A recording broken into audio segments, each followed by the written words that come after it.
Do'stlar, va nihoyatman O'zbekiston vatanimga qaytyapman do'stlar. Bilasizlar, 5 oy davomida shu oyoqlarim bilan shu yerlarga Makka shahriga yetib kelgandim.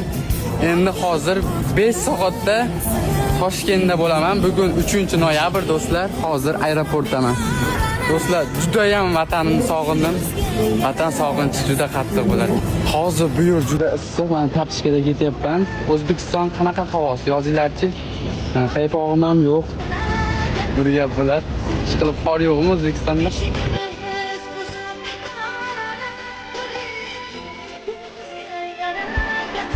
Do'stlar, qaydaman aytavring? O'zbekistonda. Mana ko'rishdik akamiz. Gap yo'q, mana birinchi ko'rishdik.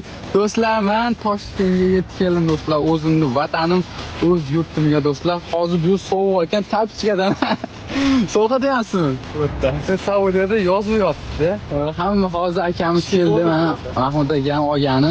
Boshqa hech kim bilmaydi, hech kimga aytmasdan mana surpriz keldim do'stlar. Endi hozir Toshkentda bo'laman.